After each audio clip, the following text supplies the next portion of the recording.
It's Tina, and I'm back with a new video. And today I want to talk about how to show up for yourself. This has just been dawning in my heart to share with you guys. Don't mind the background noise. I don't know what's going on, but I guess I picked the wrong time to shoot this video.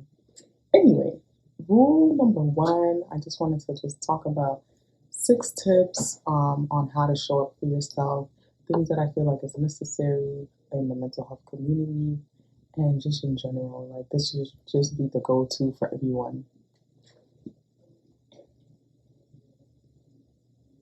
So one thing I've noticed and one thing I've observed throughout my life, even though I might be very young, is that people will bully you to the ground at your own expense. So that means their other needs being met and not caring about your needs being met. Um, at your own expense, it will be drained out if you do not put a boundary between there. So that's something that you should know. Like, even though your heart doesn't want to drain other people at their own expense, that does not mean that other people won't do that to you. So that's something that I've learned just throughout my mental health and healing journey. And it's hard for me to grasp because it might be people that you think that would never do that, but sometimes they are those people, and it might not be intentional. It just might be just their mentality, and that's something that you need to protect yourself from. So number two, there will definitely be a breaking point coming off from the first point where you either choose to create those boundaries or you become bitter. So if you don't create those boundaries, you're going to, when you reach that breaking point to the point where you can't take no more from any situation or any person or anything of that sort, you either have two choices: to create your boundaries and keep yourself at bay, keep it healthy, or you're going to go to a route where you become bitter because you're self sabotaging what you need as a person. So, tip number three, leading into what I just said for number two, is boundaries. So, boundaries is really the overall topic for this when it comes to showing up for yourself. Boundaries are so big. Whatever those boundaries are, whatever those boundaries you need to create for yourself, create it. And you can pass it by through your therapist or someone that you trust, that you know that they create their own boundaries as well. So it can just help you gauge what you need at this point from the relationships you have. You have to treat your relationships like you're maintaining them, like it's a maintenance thing. You know how you maintain your skin, your nails, your hair. You even maintain you're going to therapy or your shows that you watch or just other things. But we also need to maintain our relationships. And I feel like in many cultures and different societies, we are not taught to maintain our relationships because that's just not something you think about. It's kind of like you just go with the flow and whatever happens, happens. But now that we might be living in a different set where we can actually not have survival of the fittest, where we could take care of our mental spaces more, it is very essential to create boundaries because it's healthy for you and it's healthy for just your overall being and putting yourself first. Yeah, so the social impacts of putting yourself first. So this goes intersectionality crazy, especially as a woman, especially as a black woman, especially as just in different intersectionalities, you will have like different social impacts look at you kind of crazy when you put yourself first. It's like, oh, how dare you put yourself first? It's kind of like an audacity thing. And that would also make you feel like you shouldn't put yourself first. It was kind of be like a negative impact effect. But after you brush through that and you get through different situations, you realize that putting yourself first is the best thing that you could do for yourself. And in the end, you will thank yourself. Like in the end, with your own thoughts and you're sitting down with your own presence, you will be happy that you put yourself first in the end. And you also want to get used to doing that so it doesn't become something you have to think about. It's just something automatically that happens. So with your future relationships that you have, you don't have to do too much feeling guilty of putting yourself first, if that makes sense.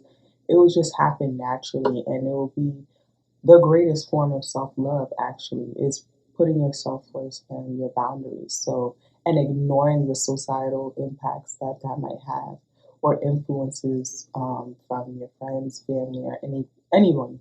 So that would be a great impact for you when you're ignoring the social impacts of putting yourself first. But knowing that they're there and you're aware of it is actually also key. So now you're aware of the gaslighting, people that gaslight your situation, gaslight your feelings, and everything like that. Going to previously what I said is that people will try to humble you, which is basically gaslighting your feelings, gaslighting your existence, gaslighting how you feel about a situation, and they'll try to make it seem like it's not a big deal. Like what you think and what you feel is not a big deal compared to what they think or what they feel. And this happens in all types of relationships, all types of work environments, all these instances, but you have to remember that it's a gimmick, and what you feel you should definitely value first as a priority. And it's not to say you're selfish, because if you're always thinking of others, that's a good thing, but you also need to know that your feelings, you are living with yourself in your own body, so you need to put your feelings first. And this is really going out to empaths. If you are a selfish person, you probably need to do the opposite. So, and number six, leading up to the final reason why you need to put yourself first. When you don't do this, it will lead to other areas of your life in ways that you don't think would show up. Because you could tell yourself that, you have self-worth and you care about yourself, but if you're not putting the actions actively, then you don't have the muscle memory to do that all across the board. So it will show up in your work relationships, jobs that you apply to, romantic relationships, just speaking in general. It will show up the way you operate in the world, just small little thoughts. If you want to go here, if you want to go there, the directions you want to go, you have the fear of others and not really putting yourself first in the front of your mindset. And that's something that has to change, because it affects all areas of your life. It affects what you do when you wake up in the morning. It affects if you attend or not attend events because of people pleasing and not putting yourself first. So you would think that will only affect a certain area, but it actually affects all area, your finances, salary negotiation, everything.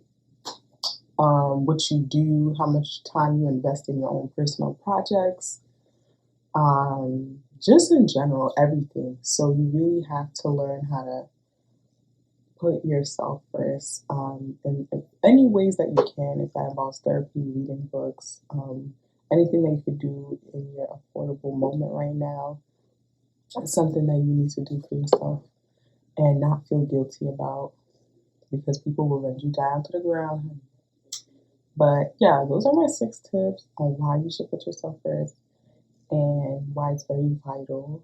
And even though it's hard to kind of bring up conflict or your needs at some moments, it's very necessary, because you don't want to end up betraying yourself.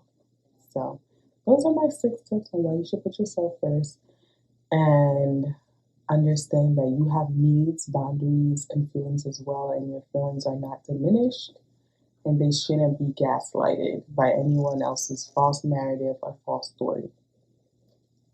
Thank you for watching, Choose.